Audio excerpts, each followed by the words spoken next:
오늘 우리에게 주신 하나님 말씀은 구약의 욥기서 1장입니다. 욥기서 1장 1절부터 12절까지의 말씀을 같이 찾겠습니다. 구약성경 761면에 있는 욥기서 1장 1절부터 12절까지의 부분입니다. 1절부터 교독해서 한 절씩 읽겠습니다. 제가 먼저 1절 읽습니다. 우스 땅에 욥이라 불리는 사람이 있었는데 그 사람은 온전하고 정직하여 하나님을 경외하며 악에서 떠난 자더라. 그에게 아들 7과 딸 셋이 태어나니라. 그의 소유물은 양이 7,000마리요 낙타가 3,000마리요 소가 500겹이요 암나귀가 500마리이며 종도 많이 있었으니 이 사람은 동방 사람 중에 가장 훌륭한 자라. 그의 아들들이 자기 생일에 각각 자기의 집에서 잔치를 베풀고 그의 누이 세 명도 전하여 함께 먹고 마시라. 그들이 차례대로 잔치를 끝내면 욥이 그들을 불러다가 성결하게 하되 아침에 일어나서 그들의 명수대로 번제를 드렸으니 이는 욥이 말하기를 혹시 내 아들들이 죄를 범하여 마음으로 하나님을 욕되게 하였을까 하니라. 욥의 행위가 항상 이러하였더라. 하루는 하나님의 아들들이 와서 여호와 앞에 섰고 사탄도 그들 가운데에 던지라. 여호와께 사탄에게 이르시되 내가 어디서 왔느냐. 사탄이 여호와께 대답하여 이르되 땅을 두루돌아 여기저기 다녀왔나이다.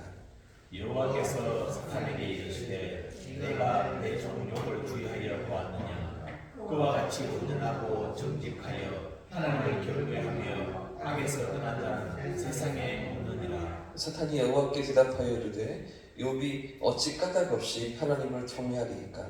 주께서 그와 그의 집과 그의 모든 소유물을 불타리로 두르신 때문이 아니니까. 주께서 그의 손으로 하는 바를 못되게 하사 그의 소유물이 땅에 넘치게 하셨음이니이다. 이제 주의 손을 펴서 그의 모든 소유물을 치소서. 그리하시면 틀림없이 주를 향하여 욕하지 않겠나이까. 여호와께서 사탄에게 이르시되 내가 그의 소유를 다 내 손에 맡기노라. 다만 그의 몸에는 내 손을 대지 말지니라. 사탄이 곧 여호와 앞에서 물러가니라. 아멘. 아멘. 할렐루야. 아멘. 할렐루야. 어느새 6월입니다.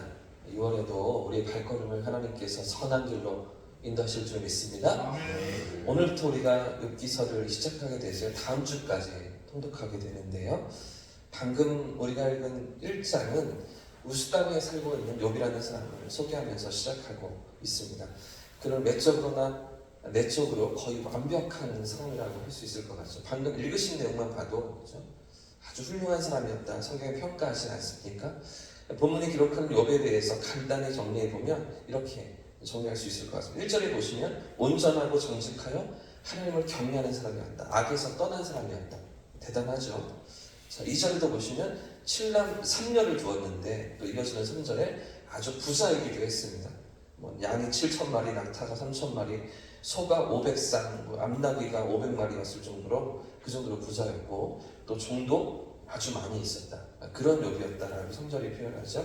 또 욥은 동방에서 아주 훌륭한 자로 평가받고 있었다라고 2절에도 말하는데 이 동방은요 이스라엘 기준으로 동방이니까 이 동쪽에 있는 모압이나 암몬이나 에돔 같은 그런 지역에 살았던 욥의 상황이었던 것 같습니다. 또 이어지는 본문을 보시면 욥은 생일 잔치가 끝나면 자신의 생일이나 아들들의 딸들의 생일이 끝나면 혹시 자녀들이 죄를 지었을까 생각하면서 그 명수대로 번제를 늘 드리는 그 정도로 철저한 하나님 앞에 철저한 사람이 바로 욥이었다고 성경에 기록하죠. 무슨 이야기입니까? 욥은 하나님 입장에서 보아도 의로운 사람이었다. 신실한 사람이었다는 거고요. 세상적으로 보아도 흠이 없는 전혀 틈이 하나도 없는 그런 사람인 것이죠. 이런 욥은 세상을 살아가면서 고통당할 이유가 전혀 없어 보입니다. 행복하게 살아갈 모든 조건이 갖춰져 있고요. 이렇게 사는 사람은 반드시 행복해야 되죠. 하나님 복을 주셔야죠. 하나님 반드시 축복하셔야 되는 그런 인생 아니겠습니까? 자, 그런데 이런 욥에게 저 멀리서 검은 구름이 몰려옵니다. 욥이 전혀 생각하지 못했던 엄청난 비바람이 그의 인생에 몰려오고 있는데요. 자, 이제 장면이 바뀌어서 천상으로 옮겨집니다. 자, 이 욥의 한 사람의 인생을 주목하던 이 욥기서가 그러니까 이제 천상으로 시선을 옮겨서 우리에게 또 하늘의 모습을 보여주는데요. 그곳에는 하나님이 중심에 계시고 또 하나님의 아들들이라고 표현하는데 천사들이 둘러서 있습니다. 그리고 그 가운데 사탄이 들어오게 되는데요. 이런 상황 가운데서 하나님께서 사탄에게 부르십니다. 7절 말씀을 같이 한번 읽어보겠습니다. 시작. 여호와께서 사탄에게 이르시되 내가 어디서 왔느냐? 사탄이 여호와께 대답하기를 땅을 두루 돌아다니 여기저기 다녀왔다. 본문을 조금 더 정확하게 해석한다면 이렇게 표현할 수 있을 것 같습니다. 내가 어디를 다녀왔는지 무슨 일을 하고 다녔는지 내게 구하라. 이게 하나님께서 말씀하시는 장면들을 볼 수 있습니다. 이 사탄은 땅을 두루 돌아다니며 여기저기 다녀왔습니다. 이렇게 말하죠. 지금 이 사탄의 대답에서 우리가 발견할 수 있는 사탄의 특징이 무엇일까요? 첫 번째 사탄의 특징은 세상을 두루 돌아다닌다는 것이죠. 이곳저곳을 쫓아다닌다는 것이죠. 왜 이렇게 돌아다닐까요? 사탄이 왜 두루 세상을 돌아다니는 것입니까? 유혹할 자를 찾기 위해서이죠. 사탄은 영적인 존재이기 때문에 세상을 두루 쫓아다니면서 누구라도 미혹하고 넘어뜨릴 대상을 찾는 것입니다. 잠시라도 방심한 그 틈을 타서 시험에 들게 만들고 넘어뜨리려 하는 것이죠. 그렇기 때문에 우리에게 필요한 것이 무엇입니까? 이런 영적인 존재가 있다는 사실을 우리가 알고 깨어 있어야 하는 것이죠. 오늘 새벽에 이렇게 나와서 기도하시는 이유가 여기에 있습니다. 우리가 깨어 있기 위해서, 우리가 방심하지 않기 위해서, 조금이라도 틈을 탈 시험에 들 수 있는 그 여지를 주지 않기 위해서, 우리가 깨어 있기 위해서 오늘 새벽에도 기도하는 것이죠. 기도하지 않으면 우리의 영적인 감각이 무뎌지기 때문입니다. 기도하지 않으면 우리가 잠들기 때문이죠. 기도하고 깨어 있어서 기도하면서 성령의 충만함을 붙들기 위해서 시험에 들지 않도록 우리가 기도의 자리로 나아가는 것입니다. 자, 그런데 이렇게 사탄이 두루 돌아다녔다고 하니까 하나님께서 또 뭐라고 말씀하십니까? 8절 말씀도 같이 읽겠습니다. 8절 시작. 여호와께서 사탄에게 이르시되 내가 내 종 욥을 유익하고 하느냐? 그와 같이 온전하고 정직하여 하나님을 경외하며 악에서 떠난 자는 세상에 이렇고 신실한 욥을 하나님께서 칭찬하시죠. 욥을 주의해 보았느냐, 주목해 보았느냐라고 하시면서 욥을 아주 많이 하나님이 칭찬해 주십니다. 그런데 이에 대한 사탄의 반응이 무엇입니까? 9절 말씀을 보시면 이런 욥을 인정하고 동의하기보다는 그렇죠? 헐뜯고 깎아내리기 시작합니다. 이 받은 게 있으니 하나님을 경외하는 것 아닙니까? 하나님이 주신 게 있으니 욥이 하나님을 그렇게 따르고 하나님을 경외하는 것 아닙니까? 그렇게 말하는 것이죠. 그러니 아마 공경에 욥이 처한다면 하나님을 욕하고 떠나지 않겠습니까? 이러면서 하나님께 시비를 거는 겁니다. 11절 말씀입니다. 11절도 같이 읽겠습니다. 시작. 이제 주의 손을 펴서 그의 모든 소유물을 지켰어. 그리하시면 틀림없이 주를 향하여 욕하지. 자, 여기서 우리가 두 번째 사탄의 특징을 발견할 수가 있는데요. 사탄의 두 번째 특징이 뭐예요? 첫 번째는 두루 돌아다니며 시험할 자를, 미혹할 자를 찾는가 하면 두 번째는 언제나 헐뜯고 언제나 고발하는 것이죠. 그래서 원래 사탄의 이 이름도 히브리어에 고발하다라는 단어에서 왔다고 합니다. 고발하는 자가 사탄인 거죠. 언제나 헐뜯고 비난하고 비방하며 넘어뜨리려 하는 고발하는 그런 자라는 것입니다. 그 뜻대로 단점만을 부각시키면서 작은 잘못도 크게 만들어서 걸고 넘어뜨려 작은 틈으로 들어옵니다. 그렇죠? 작은 유혹으로 우리를 쫓아옵니다. 그런데 그게 점점 더 커져가면서 죄에 깊이 빠지게 만들고 죄 가운데 우리를 수렁 가운데서 완전히 넘어지게 만들면서 결국 이렇게 고발하고 헐뜯고 비난하면서 우리를 어떤 죄로 사탄이 끌고 갑니까?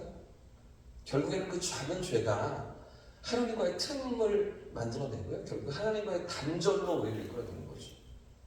하나님과의 교제가 끊어지게끔 만드는 게 사탄의 최종 목표인 것입니다. 결국에는 하나님의 백성들을 걸고 넘어뜨려서 시험에 빠지게 만들고 하나님과의 친밀한 사귐도 누리지 못하게 만들고 하나님 주시는 복도 누리지 못하게 만들고 결국에는 하나님과의 영원한 관계 속에 끊어지도록 만들기 원하는 것이 사탄의 계략인 것이죠. 그렇기 때문에 우리가 경각심을 가지고 깨어 있어야 하는 겁니다.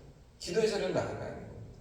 또 하나 넘어지지 말아야 할 자리가 있는데 이 사탄이 주는 유혹 가운데 하나가 이 남을 헐뜯고 험담하는 것이죠. 사탄이 자신이 그런 것처럼 그대로 우리에게 이런 마음을 주는 것입니다. 칭찬에는 인색하고 비난하면서 흉보는 일을 즐기는 모습이 사탄을 그대로 닮아가는 것이죠. 우리의 삶에 혹시라도 이런 것들이 있다면 이런 마음들을 우리가 경계하고 깨어 있어야 하는 것입니다.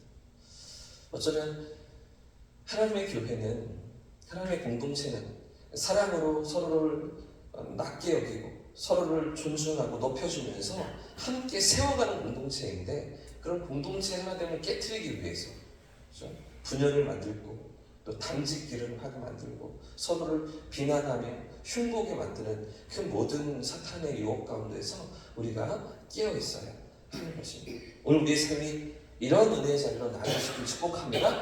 사탄을 쫓아가는 것이 아니라, 사탄이 주는 위혹에 우리가 넘어지는 것이 아니라, 우리의 마음을 지키고 우리의 생각을 지키고 우리의 입술을 지키면서 하나님이 기뻐하시는 삶의 자리가 어딘지 그 자리로 나아가는 깨어있는 저와 우리 성도님들의 삶이기를 주님의 이름으로 축복합니다.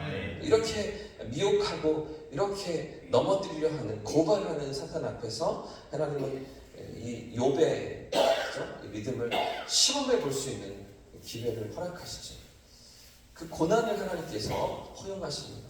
처음 말씀드린 것처럼 욥에게 있어서는 어떤 고통도, 어떤 고난도 이유가 없어 보입니다. 믿음으로도 삶으로도, 그의 어떤 모든 인간적인 모습으로도 어디에도 약점이 하나가 보이지 않는 그런 온전해 보이는 욥의 모습인데도 불구하고 하나님께서 이런 삶에도 시험을 허락하시죠. 하나님께서 허용하시는 것입니다. 이 시험을 하나님이 허락하시는데, 그런데 욥이 이런 시험 가운데서 우리가 잘 아시는 거죠. 욥의 결론이 무엇입니까? 그런 자리에서도 하나님을 붙들고 하나님 앞에 서는 그런 믿음의 모습으로 나아가는 것처럼 우리의 삶도 어떤 삶의 자리에서도 하나님 바라보기를 쉬지 않는 그런 저와 우리 모두의 삶이기를 주님의 이름으로 축복합니다. 그런 가운데서 기도로 깨어있는 거죠. 그런 가운데서 우리 마음을 지키며 깨어있는 거죠. 허락하신 6월에도 이런 믿음으로 한 걸음 한 걸음 주님과 동행하는 저와 우리 모두의 삶이기를 축복합니다. 함께 찬양하고 기도하겠습니다.